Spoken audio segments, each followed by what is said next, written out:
Summer 1943, the Eastern Front.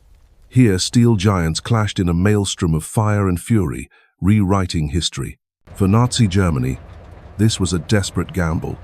For the Soviet Union, the ultimate test of survival, nearly 2 million soldiers, thousands of tanks. Kursk was not just a battle, it was a cataclysmic storm. This was the greatest armored confrontation ever conceived. Its outcome would shatter the myth of Nazi invincibility. By 1943, World War II raged across continents. But the Eastern Front remained the brutal heart of the conflict. Stalingrad had crushed Nazi Germany's offensive might. Yet, Hitler refused to relinquish his dream of Eastern conquest. With dwindling resources, Nazi Germany planned one final, decisive blow to regain the strategic initiative. Operation Citadel, a desperate gamble targeting the Soviet Union's exposed salient around Kursk. But the Soviet Union, forged in fire, was far from broken. They braced for the inevitable summer offensive. An unprecedented build-up began. Both sides poured everything into the Kursk region, preparing for Armageddon. From the depths of the Soviet Union to the farthest reaches of Nazi Germany, the armies converged. The Soviet Union had learned from past mistakes, constructing defenses of unparalleled depth and ferocity. Tension hung thick, a palpable silence before the storm. The world held its breath for the coming clash. Commanders on both sides understood the monumental stakes. This would be a battle for the very future. The Kursk salient, a seemingly insignificant bulge, became the most coveted ground on the Eastern Front. For Nazi Germany, a victory at Kursk meant recapturing the initiative, perhaps even altering the war's trajectory. For the Soviet Union, Kursk was about defending their homeland, pushing the invaders back once and for all. We will explore the audacious strategies, the monumental preparations, and the brutal reality of this epic confrontation. From vast minefields to ingenious deception, the Soviet Union's defensive genius would be severely tested. Nazi Germany unleashed its most advanced weaponry, believing superior technology would finally break the Soviet line. The stage was set. Forces of unprecedented scale gathered for a clash that would decide the fate of nations. Join us as we delve into the tank storm that forever changed World War II, a doomed crusade. By early 1943, the Eastern Front was a vast, brutal arena, bleeding both Nazi Germany and the Soviet Union dry. The ambitions of Blitzkrieg had shattered against Soviet resolve and the unforgiving Russian winter. Gone were the days of swift victories. The war now devolved into a desperate, grinding struggle for survival. The global geopolitical landscape shifted. The initiative, once firmly German, began to slip away. Both powers, exhausted but unyielding, knew the next major clash would redefine the war's trajectory. The ghost of Stalingrad haunted every Nazi German war room, a chilling testament to ultimate defeat. 250,000 elite Nazi German soldiers perished or were captured, a catastrophic blow to morale. For the Soviet Union, Stalingrad was a beacon of hope, fueling their iron determination to liberate their homeland. The Red Army, now emboldened, pressed its advantage, pushing back the shattered Wehrmacht across the front. The psychological impact of Stalingrad was immense. Nazi Germany faced an existential crisis unlike any before. Nazi Germany's industrial capacity, though vast, strained under the immense demands of a two-front war. Manpower losses mounted. The quality and quantity of Nazi German reserves dwindled with each passing battle. Vital resources, especially oil, became critically scarce, crippling the German war machine's mobility. The strategic situation was desperate. The dream of rapid conquest had dissolved into a nightmare of attrition. Hitler's regime, increasingly paranoid, desperately sought a decisive victory to regain momentum and confidence. The Führer, still clinging to offensive doctrine, believed one massive blow could turn the tide. He envisioned a new summer offensive, a grand armored assault to crush the Soviet Union's remaining strength. The plan, codenamed Operation Citadel, would leverage Nazi Germany's new, powerful generation of tanks. Initial discussions were fraught with disagreement. Some generals advocated for a defensive posture, rebuilding forces. However, Hitler's will prevailed, demanding a bold, annihilating offensive against the Soviet bulwark. Operation Citadel aimed to pinch off the massive Kursk salient, encircling and destroying vast Red Army forces. The offensive relied heavily on superior Nazi German armor, including the formidable Tiger and Panther tanks. Months of meticulous planning and enormous logistical effort would be poured into this critical operation. For the Wehrmacht, Citadel represented a final, desperate gamble to reclaim the initiative on the Eastern Front. The decision was made. The largest tank battle in history was now an inevitable, terrifying reality. But unseen by Hitler, Soviet intelligence networks were already working tirelessly, unraveling Nazi German plans. Through various sources, including agents within Nazi Germany and Allied intercepts, critical details emerged. The Soviet High Command, the Stavka, soon possessed remarkable insights into Operation Citadel's objectives. They knew the exact German intentions, providing precious time to prepare elaborate, layered defenses. This vital intelligence would transform the battlefield, turning Nazi Germany's offensive into a colossal trap. After relentless retreats, the Soviet Union faced its greatest test. Kursk would not be another surrender. Unprecedented preparations transformed the landscape. Millions labored, forging a death trap for the enemy. Stalin decreed Kursk would be an impenetrable fortress, every inch of ground fiercely contested. The first line of defense, intricate trench systems. Miles upon miles of earthworks scarred the steppes. Connecting communication trenches created subterranean labyrinths, safe havens beneath the impending storm. Embedded deep were formidable artillery batteries, meticulously pre-sighted, ready to unleash devastating fire. Thousands of machine gun nests dotted the landscape, each a deadly sentry, awaiting the panzer onslaught.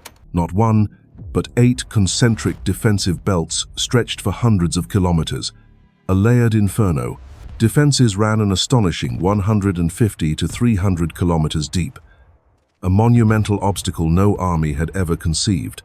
Massive anti-tank ditches, impassable chasms ripped across the plains, designed to halt the panzers. Jagged rows of concrete dragon's teeth stood silent, impenetrable barriers against Nazi Germany's armored might. Barbed wire entanglements, a suffocating web, snaked across the fields, traps for advancing infantry. Thousands of anti-tank guns, strategically positioned, lay in wait, ready to puncture enemy armor.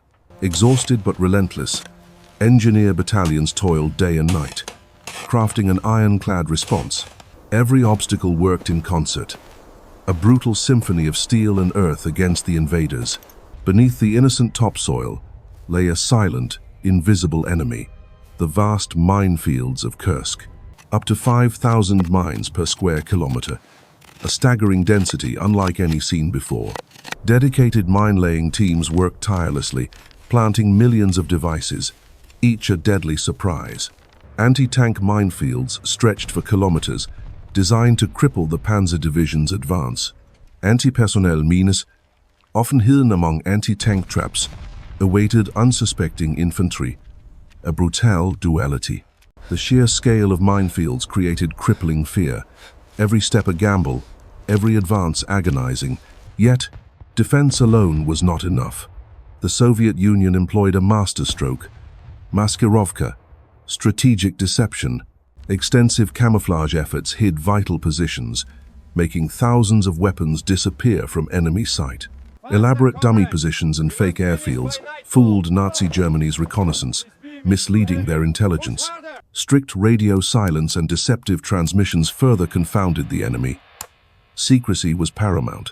Massive troop movements were conducted under cover of darkness or smoke screens, concealing their true strength.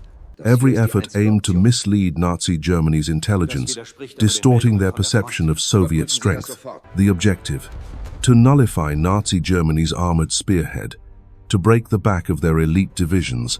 Kursk was a colossal trap. Every trench, every mine, every deception awaited the inevitable assault. The Soviet Union stood ready. Their fortress, built with sweat and blood, poised to consume the enemy. July 5th, 943. The quiet before the storm. Operation Citadel, Nazi Germany's last great offensive, was poised. Suddenly, hell unleashed. Thousands of Nazi German guns opened fire, shattering the dawn's silence with thunderous fury. Forward rolled the panzers, an unstoppable tide of steel and fire, smashing into the Soviet Union's formidable defenses. In the north, Nazi Germany's Ninth Army launched its hammer blow, a concentrated assault aimed at breaking through. Led by formidable Tiger and Panther tanks, the advance was swift and brutal, facing immediate, fierce resistance. The Soviet Union's first line of defense, dug in deep, met the onslaught with unyielding defiance. A bloody welcome. Soviet counter-barrage thundered back, raining steel upon the advancing Nazi German columns. The battlefield roared to life. Every Soviet defender knew their role. Hold the line. Their resolve hardened amidst the roaring symphony of destruction. The initial thrust quickly encountered the Soviet Union's meticulously prepared, multi-layered defensive belts. Minefields, unseen and deadly, became steel traps, decimating Nazi German infantry and crippling their lead tanks. Hidden Soviet anti-tank guns, perfectly sighted, lay in wait, ready to deliver devastating, armor-piercing blows. Panzers, once invulnerable, now burned fiercely. Soviet ingenuity turned every field into a killing zone. Through the smoke and fire, Soviet trenches held. Every meter of ground was fiercely contested, paid in blood. These layered defenses were designed to bleed the attacker dry, absorbing punch after punch, never truly breaking. The ferocity of the battles was unimaginable. Metal against metal, man against machine, in an apocalyptic landscape. Soviet T-34 seconds, though outnumbered by advanced Nazi German designs, fought with desperate, unyielding bravery. Infantry fought in tandem with tanks, a brutal, synchronized dance of death across a cratered, burning earth. Close-quarters combat raged, a primal struggle for survival. No quarter given, no mercy asked, only savage will. Casualties mounted rapidly on both sides. The grinding attrition consumed lives with horrifying, relentless efficiency. The northern front became a hellscape. Every yard of ground was fiercely contested, soaked in blood and sacrifice. To the south, Nazi Germany unleashed the full might of its 4th Panzer Army and Army Detachment Kempf. Here, the Waffen-SS Panzer divisions, Nazi Germany's most formidable units, spearheaded the furious advance. They moved with practiced efficiency, a relentless tide of steel and hardened men, seeking to crush all resistance. But the Soviet Union's Voronezh front stood ready. Its formidable defenses were prepared for this exact hammer blow. Soviet guns roared in defiance, tearing into the advancing Nazi German columns. The counterfire was immediate and devastating. The southern sector boasted even deeper, more complex fortifications, a death trap designed to ensnare and destroy. Every inch of ground was a fortress. Soviet engineers had transformed the landscape into an impenetrable maze. The Luftwaffe provided critical air support. Stuka screamed, sowing terror and destruction from the skies above. Yet, Soviet air power contested every meter of sky. Fierce dogfights raged overhead, a critical battle in itself. Hour after hour, Nazi German artillery pounded the Soviet lines, a relentless, destructive rhythm of iron and fire. But the Soviet troops held. Their resolve was unbending, a steel wall against the overwhelming Nazi German onslaught. As the southern thrust deepened, the village of Prokhorovka began to emerge as a focal point, a strategic prize. Around Cherkaskoye, bitter street-to-street fighting erupted. Every house, every ruin became a battleground. Soviet anti-tank units, employing ambush tactics, decimated Nazi German armored columns, turning flanks into killing fields. Nazi German engineers faced a brutal task. Clearing Soviet obstacles under fire exacted a horrific, deadly toll. The Soviet Union committed its reserves, pouring fresh tanks and men into the brutal crucible of the southern front. The fighting was relentless, a bloody, desperate struggle for every meter. Human endurance stretched to its limits. exhaustion etched onto every face. Yet, a grim, unyielding determination fueled the continuous, brutal engagement. The human cost of these opening days was staggering. Thousands lay dead, sacrifices to the insatiable god of war. Medics worked tirelessly, amidst the constant shelling racing against death to save the broken and the bleeding. The psychological toll was immense. Men faced horrors that would haunt their memories for the rest of their lives. The initial hammer blows had landed, but the breakthrough was elusive. A grim reality settled over the Nazi German command. Despite furious efforts, Nazi Germany's offensive was stalled. The Soviet Union's deep defenses held firm. The early days of Citadel, a testament to brutal resistance. The battle had just begun, the fate of the war still uncertain. July 12, 1943. The plains of Prokhorovka awaken, destined to become a crucible of steel and fire. The Soviet Union committed its armored might, determined to halt the relentless Nazi German advance at Kursk. For these men, Prokhorovka was not merely a battle, it was a desperate stand for their homeland. Opposing them, the elite panzer divisions of Nazi Germany, spearheading Operation Citadel's final thrust. The stage was set for an unprecedented clash. Nearly 2 million men, thousands of tanks converged. Prokhorovka, a seemingly unassuming village, held the key to the entire southern flank of Kursk. The Soviet Fifth Guards tank army, a formidable force, prepared for a head-on engagement. Facing them, the two SS Panzer Corps, an elite armored formation, bristling with advanced firepower. Commanders on both sides understood the immense stakes. Their decisions would determine the battle's fate. At dawn, the earth trembled. The first volleys signaled the brutal beginning of Prokhorovka's fury. The Soviets launched a daring offensive, charging directly into the enemy, closing the distance rapidly. Nazi German guns unleashed a torrent of steel, tearing into the advancing Soviet tank formations. The battlefield erupted into an inferno, tanks locked in a dance of death, metal screaming against metal. At range, the heavier Nazi German armor dominated, but the Soviets sought to negate this advantage. Pushing ever closer, the Soviet strategy was clear: swamp the formidable Nazi German tanks in melee. T-34 seconds, outmatched individually, engaged Panthers in desperate point-blank brawls, a brutal ballet. The fearsome Tiger tanks, nearly impenetrable, carved a path of destruction through Soviet lines. Infantry, often overlooked, fought savagely around and beneath the hulking armored beasts. Soviet artillery pounded Nazi German concentrations, attempting to disrupt their formations and support. The Luftwaffe provided crucial air support, raining down terror from above on Soviet armor. The air grew thick with smoke, dust, and the stench of burnt fuel. Prokhorovka became a hellscape. From their command posts, generals wrestled with incomplete information, making life or death decisions.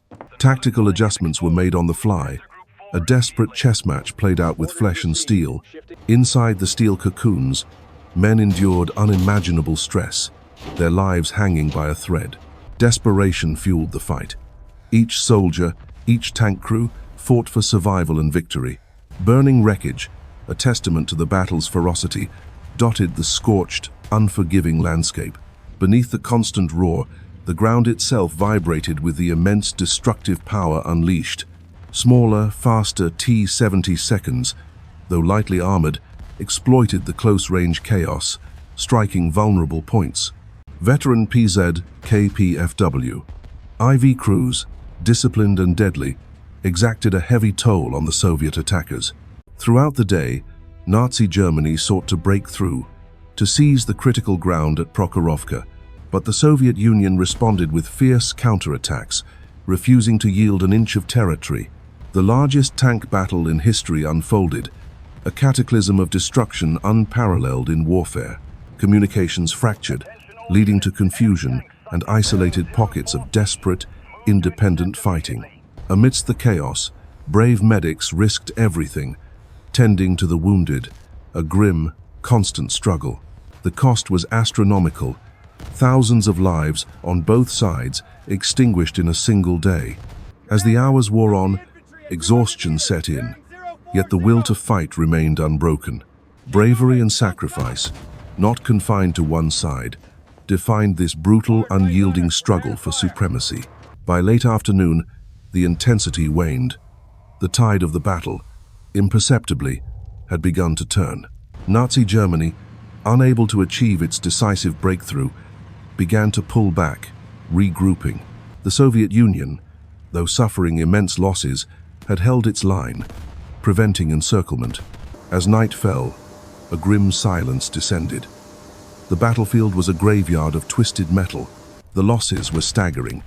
Prokhorovka was a victory bought at an almost unbearable human cost. Strategically, Prokhorovka marked the undeniable end of Nazi Germany's last great offensive on the Eastern Front. The Battle of Prokhorovka, a clash of titans, forever changed World War II's brutal trajectory. Days of brutal fighting had bled Nazi Germany's elite panzer divisions. Their once unstoppable advance now stalled. Morale crumbled under relentless Soviet artillery barrages. Supply lines were stretched thin, reserves depleted. The vast tank storm of Operation Citadel was breaking piece by piece against an unyielding Soviet wall. Casualty lists grew unbearable. The offensive's initial fury had tragically burned itself out. The strategic initiative was visibly slipping away. Each kilometer gained cost a crippling, unsustainable price. Faced with such attrition, the very premise of Operation Citadel began to catastrophically unravel.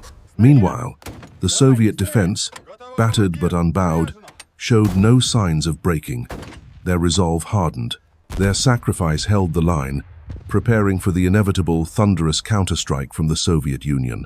Deeply echeloned Soviet defenses absorbed blow after devastating blow, refusing to yield an inch. Soviet artillery, despite immense losses, continued its relentless pounding, disrupting enemy movements day and night. Hand-to-hand combat raged in the trenches, but the Soviet lines held, a testament to their unwavering sacrifice. Anti-tank forces, camouflaged and lethal, exacted a terrible toll on Nazi Germany's dwindling armor. The Soviet High Command, Stavka, meticulously managed reserves, anticipating Nazi Germany's breaking point. Despite immense pressure, the Soviet Union's engineers worked tirelessly, fortifying positions further, strengthening the resolve. For Nazi Germany, the dream of a decisive breakthrough had become a nightmare of agonizing attrition. Kursk's brutal crucible was slowly, agonizingly grinding down the Axis war machine, sealing their fate. Far from the front, Hitler's attention was diverted by the crucial Allied landings in Sicily. This strategic imperative forced a rapid re-evaluation of Nazi Germany's grand Eastern offensive plans. Urgent meetings convened. The viability of continuing Operation Citadel was under severe, desperate scrutiny. Time was critical. Resources diverted meant a weakened front, a lost opportunity, a looming defeat. The colossal investment in men and material at Kursk was yielding only rapidly diminishing returns. The balance of power was tipping. The strategic initiative swung decisively towards the Soviet Union. On July 13th, Hitler issued the fateful order. Operation Citadel was to be officially abandoned. Panzer divisions, still locked in battle, received orders to disengage, to retreat westward immediately. The dream of a decisive victory in the east vanished, replaced by the grim reality of withdrawal. Strategic reserves earmarked for Kursk were now desperately needed on other, faltering fronts. The decision marked a profound strategic defeat for Nazi Germany, a turning point never reversed. For the Soviet Union, it was a hard-won victory, signaling the end of Nazi Germany's grand offensives. Even before Citadel's end, the Soviet Union unleashed its own colossal counter-offensive, Operation Kutuzov. Aiming at the Orel salient, this operation sought to eliminate a dangerous, exposed German bulge. A thunderous artillery preparation signaled the start, tearing apart Nazi German defenses with brutal force. The Red Army, now decisively on the offensive, pushed relentlessly, exploiting every Nazi German weakness. This was not merely a counterattack. It was a strategic offensive designed to crush the enemy. Nazi German forces, already exhausted, were caught in a brutal, desperate two-front struggle. Orel was liberated, a key objective achieved, further demoralizing Nazi Germany's reeling forces. Operation Kutuzov inflicted heavy casualties, driving Nazi Germany into a desperate, hurried, strategic retreat. Simultaneously, the Soviet Union launched Operation Polkovodets-Rumiantsev, a massive thrust southward. Targeting the Belgorod-Kharkov axis, it aimed to liberate crucial industrial centers from Nazi Germany. With overwhelming force, Soviet tanks and infantry struck, achieving rapid, deep penetrations through enemy lines. Nazi German resistance, though fierce, could not withstand the Soviet Union's renewed strength and resolve. Belgorod fell on August 5th, a major victory, followed swiftly by the liberation of Kharkov. The synergy of Soviet air power, artillery, and ground forces proved irresistible against a weakened enemy. The scale of these Soviet counteroffensives shattered Nazi Germany's Eastern Front ambitions irrevocably.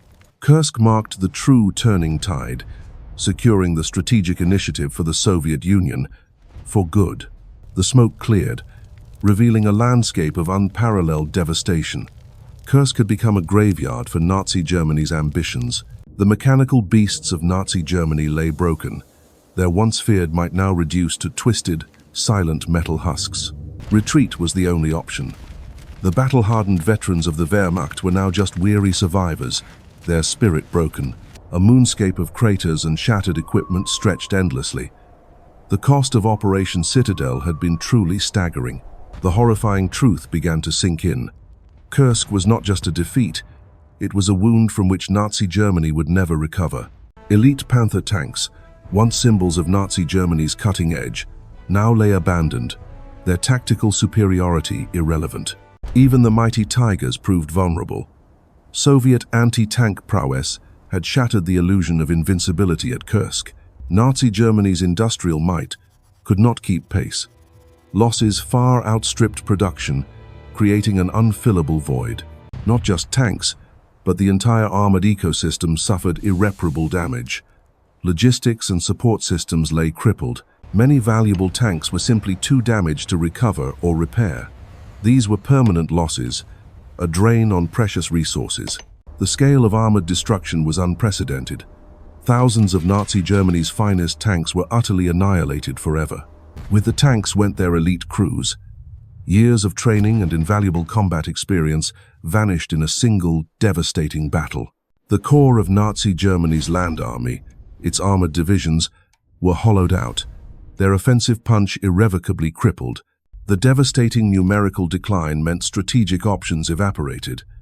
No longer could Nazi Germany dictate the terms of engagement. The myth of the unstoppable Panzer spearhead was dead. Kursk had extinguished Nazi Germany's capacity for grand offensives. While Nazi Germany reeled, the Soviet Union regrouped. The Red Army, bruised but unbowed, prepared for its relentless advance. The strategic initiative, once fiercely contested, now decisively belonged to the Soviet Union. The tide had definitively turned. Nazi Germany's forces were forced onto the defensive, scrambling to fortify positions against the inevitable Soviet onslaught. Soviet generals, emboldened by Kursk, now commanded with renewed confidence. Their offensives would define the Eastern Front. The numerical imbalance in manpower and materiel, always significant, now became an overwhelming, decisive Soviet advantage. With depleted reserves, Nazi Germany could only react. The Red Army's relentless pressure would now dictate the entire conflict. Internal disputes plagued Nazi Germany's high command. Options narrowed, and the path to victory grew impossibly distant. Hitler's dreams of a swift Eastern Front victory were shattered forever at Kursk. The dream of Lebensraum was dead. Soviet industrial capacity, now fully mobilized, unleashed a ceaseless torrent of munitions. Nazi Germany struggled to respond. The psychological impact was profound. German soldiers knew their glory days were over. The Soviet Union's power was undeniable. Post-Kursk, the Soviet Union launched a series of powerful offensives. This westward momentum would remain unbroken for 2 years. Nazi Germany's attempts to establish stable defensive lines consistently failed. The Red Army was simply too powerful. The era of lightning Blitzkrieg offensives, was over for Nazi Germany. Now, it was a brutal, grinding war of attrition. From the vast steppes to dense forests, Soviet forces pressed their advantage, liberating vast territories from Nazi occupation. Every mile gained by the Soviet Union was a step closer to Berlin. Nazi Germany's strategic depth was rapidly shrinking. The civilian population within Nazi Germany's occupied territories felt the irreversible shift. Their oppressors were now retreating. Kursk stripped Nazi Germany of any realistic hope for overall victory. The path to their inevitable defeat was now clear. The Soviet Union had not just won a battle, it had broken the back of Nazi Germany's army, permanently changing the war. With no strategic reserve, Nazi Germany was forced to divert precious forces, weakening all fronts against the growing Allied power. Kursk proved to be the true turning point on the Eastern Front. From this moment, Nazi Germany was in an unstoppable retreat. News of Kursk reverberated globally. Allied leaders recognized the profound strategic implications for the entire war effort. The immense drain on Nazi Germany's manpower and material in the East provided crucial breathing room for Western allies. This permanent shift eased the pressure, allowing the Western allies to accelerate preparations for the monumental D-Day invasion. Nazi Germany's war machine, once mighty, began to falter under the combined strain. Resources, fuel, and manpower dwindled. Kursk fundamentally altered the global balance of power. The Axis powers were now clearly on an irreversible path to defeat. Across all fronts, Allied forces sensed the changing tide. Nazi Germany's ability to reinforce was severely compromised. Hitler, obsessed with the East, had gambled everything at Kursk and lost it all. His final, crushing defeat was inevitable. The battle guaranteed a prolonged, brutal war of attrition that Nazi Germany could not possibly win. The costs mounted relentlessly. Kursk cemented the Allied resolve. The final coordinated drive towards Berlin, from east and west, was now a foregone conclusion. The tank storm at Kursk truly changed World War II forever. It marked the definitive end of Nazi Germany's offensive power. The Battle of Kursk, a name etched into the annals of history, stands as a crucible. It was more than a clash of titans. It was the definitive turning point on the Eastern Front. Nearly 2 million men, thousands of tanks, and countless guns converged in an unprecedented storm. The Soviet Union's deep, layered defenses brilliantly absorbed the fury of the Nazi German onslaught. Nazi Germany gambled everything on a final, desperate offensive to regain strategic initiative. Monumental sacrifices were made. A generation's future hung precariously in the balance. Each fallen soldier, every shattered tank, a grim testament to the battle's immense human cost. Strategic brilliance from the Soviet High Command laid the intricate trap for Operation Citadel.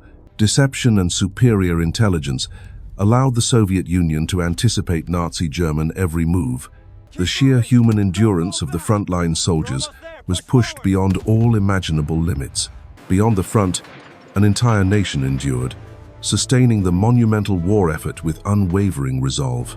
Kursk marked the irreversible decline of Nazi Germany's offensive power on the Eastern Front. The price of victory was immeasurable, forever scarring a generation, but securing Allied triumph. Its enduring legacy shaped the remainder of World War II, accelerating the ultimate defeat of Nazism. Engage with history. Explore the stories of Kursk. Understand sacrifices that forged our modern world.